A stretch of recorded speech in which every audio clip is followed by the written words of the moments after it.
Hello and welcome to Spill the Tea. True Stories, the place where real life is more fascinating than fiction. Sit back, pour yourself a cup of tea, and let's dive into the moments that stay with us forever. We're starting now.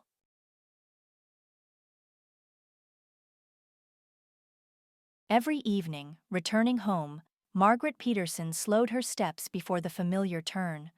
Beyond it, the children's home lay hidden, and at these hours, the children often played on the playground. Seeing passers-by, the little ones hurried to the fence, their gazes full of quiet pleading. The bravest ones timidly asked, "Auntie, are you not my mummy?" The young woman's heart squeezed with pain every time. She could have chosen another road, avoided meeting those searching children's eyes. But the passionate desire to become a mother was too strong, and the bitter knowledge of the impossibility of having her own children was unbearable. She could not give up this agonizing moment when a stranger, an abandoned child, asked, "Are you not looking for me?"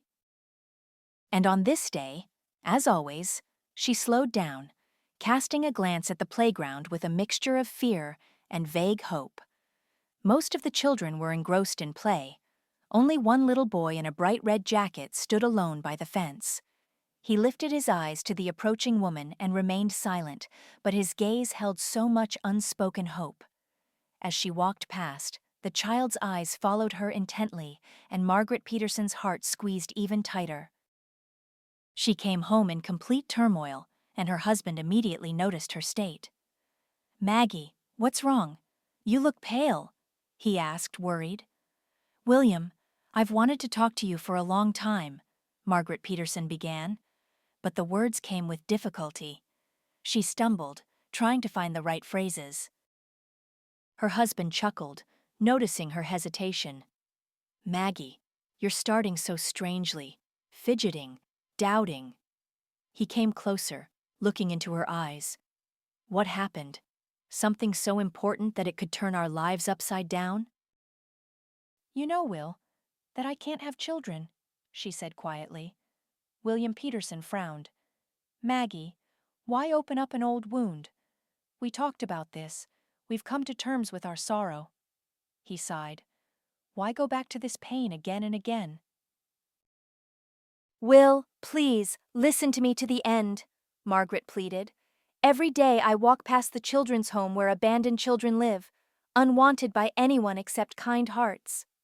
She took a deep breath. "Today I saw a boy there, very small. He was just standing and looking at me." Her voice trembled. "Will, his eyes turned my whole soul upside down. I want to adopt him. He will be our son." William Peterson grunted indecisively, considering what he had heard. "I hadn't thought about that." He looked at his wife. "You say, children unwanted by parents. But do normal parents abandon their children?" "Oh, Will, I know what you're thinking," Margaret sighed. "Of course there are different stories, accidents, difficult circumstances." She came closer, taking his hand. "Not all these children have bad heredity, Willie." She looked at him pleadingly. "Please, let's go together, just look at this boy." They returned to this conversation all evening, and even at night, already in bed, they couldn't calm down. The sore point wouldn't let go, and they discussed the possibility of adoption again and again. William Peterson listened to his wife, his heart gradually softening under the pressure of her sincere desire. The next day, William Peterson met Margaret Peterson after work, and they walked together along the familiar road. Margaret walked with a sinking heart, full of anxious thoughts. What if her husband didn't like the boy? What if he had already been taken by other people? Would they be able to recognize him among the other children dreaming of a family? But the boy was standing in the same place as yesterday, right by the fence. The couple came closer and tried to talk to him, but he remained silent. Only his large gray-blue eyes looked pitifully and full of hope. Then the couple decided to go inside and talk to the director. Helen Miller told them the sad story of a boy named Edward. His parents died in an accident, and recently his grandmother also died, unable to bear the grief. The boy had no relatives left and was very lonely. Helen Miller added that Edward didn't know about his parents' death and was still waiting for their return. "And yesterday he came back from his walk and told me," the director continued. "I saw an auntie, she's probably my mummy. She's looking for me and can't find me. I'll always stand there and wait. That auntie, who is my mummy, will definitely come and find me." At these words, Margaret Peterson couldn't hold back and burst into tears, unable to stop for a long time. Her husband awkwardly tried to comfort her, but there were tears in his eyes too. Leaving the director, they knew for sure that they would return for Eddie. Soon their lives were completely transformed, filled with new meaning. A son appeared in their family, their beloved Edward, the smartest, the most capable, the most precious boy. Years flew by unnoticed, like the whistle of passing days and weeks. The parents didn't have time to look back before Edward grew up, finished school, university, went into business, and became a successful man. Now they didn't have to count every penny, as they did before when they lived on the modest salaries of a nurse and a plumber. Then they had to economize on everything to give Edward the best: feed him well, dress him decently, send him on summer holidays. Now their boy, as if in gratitude, tried to provide his parents with comfort and joy.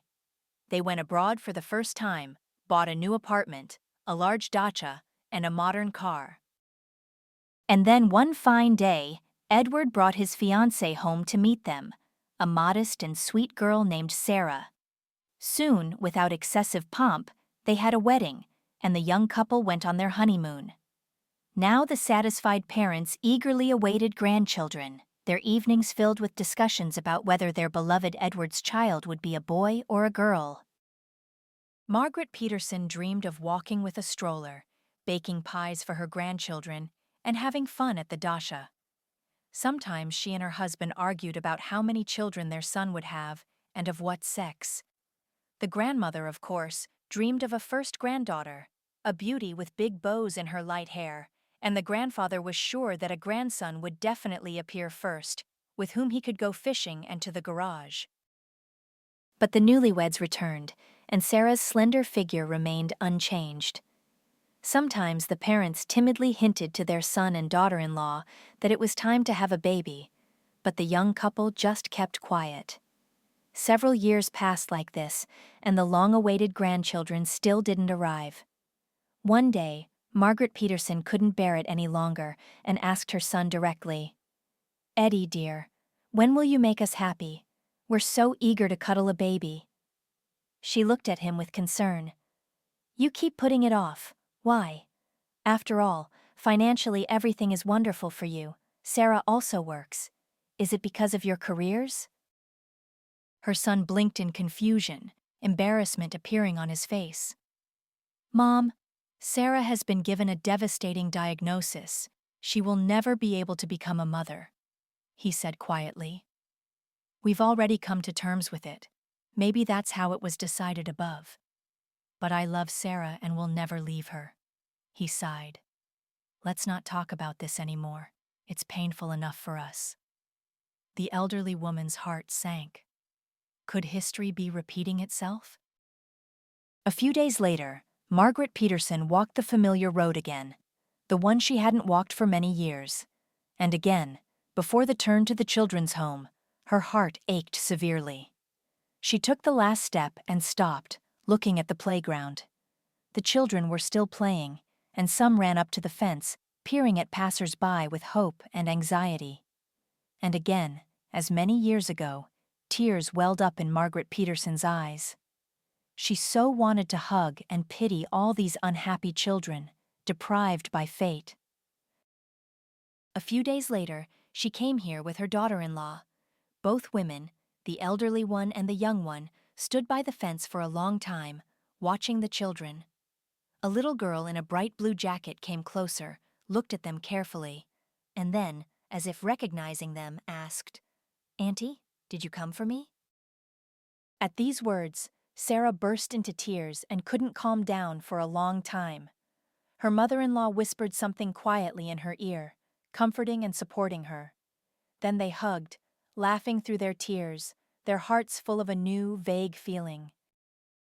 A week later, Sarah and Margaret Peterson came to the now familiar children's home together with Edward.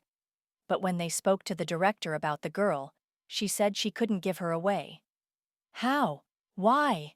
Exclaimed Margaret Peterson, astonished. We've already come to love her. She recognized us too. We're ready to start the adoption procedure. She's so dear to our hearts. The thing is, sighed Helen Miller, that Lily has a twin sister named Daisy. She explained that Daisy hadn't been outside because she was a little unwell. Both girls came to them from a children's reception center. Their story was both commonplace and tragic. They had a wonderful, strong family, but after their father died in service, their mother couldn't cope with the grief and started drinking, completely forgetting about the children. The director said that the girls were saved by compassionate neighbors who had tolerated it for a long time, pitying the unhappy woman, but eventually contacted the guardianship authorities. The children were taken away, and they were in a terrible state, thin, dirty, wild. And the mother, upon learning this, simply went off and got married. That's the terrible story, Helen Miller finished. Poor girls, sighed Margaret Peterson. Such little ones, and they've been through so much. Are you sure you won't change your minds? The director continued, looking at them with concern. The girls are healthy, they have no abnormalities, and no relatives either. She explained her fears. I always stand guard over the children's interests, and most of all, I'm afraid of hurting their souls. They will see your interest. They will wait. They will hope. And they are so small, so wronged by fate. The director looked at them seriously. And what if you change your minds later or realize that you are not ready for such a serious step? That would be a terrible blow for the girls. Edward's voice sounded a little muffled, as if he was holding back strong emotions. We won't change our minds, he said firmly. We will definitely take these girls. We are very determined. He looked at the director with confidence. I think the guardianship authorities will have no reason to refuse us. Days began, filled with pleasant chores and anticipation. All four, Edward, Sarah, Margaret Peterson, and even William Peterson, found time to drop by the children's home. They visited their future daughters and granddaughters, Lily and Daisy, their hearts filled with love. And then, the long-awaited day arrived. Margaret Peterson set the festive table, baked pies, her heart pounding with excitement. When the doorbell rang and the door opened, she clutched her heart and cried with happiness. All four were so joyful and cheerful, Edward and Sarah with their newly found daughters. A new life began, full of worries, joys, and problems. The young couple lived separately, but the grandmother and grandfather often visited their beloved granddaughters. The girls grew, became more independent, and Sarah turned out to be a wonderful mother, reasonably strict and boundlessly loving.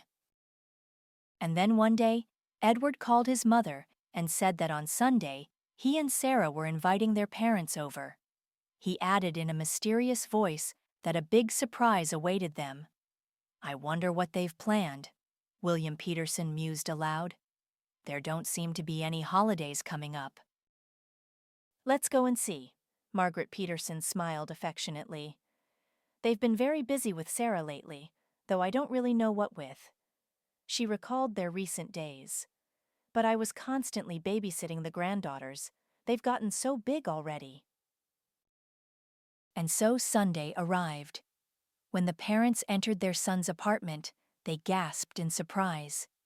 In the middle of the room stood a large stroller, in which lay two plump, rosy-cheeked babies. What is this? How is this possible? Was all Margaret Peterson could utter, astonished. Sarah and I decided that besides daughters we also want sons, Edward said with a smile. But we didn't get two sons right away. He walked over to the stroller. Here, Grandma and Grandpa, meet them. This is Thomas and Katie. They are already 5 months old. He hugged Sarah. These are our children. Sarah decided to leave her job and devote herself entirely to them. He looked at his mother. But she, Mom, can't do without your help. And yours too, of course, Dad. Oh, how happy I am, was all the proud grandmother of 4 grandchildren could say. How rich I am! I have 3 granddaughters and 1 grandson. She looked at Edward and Sarah with shining eyes. But I don't think we'll stop here.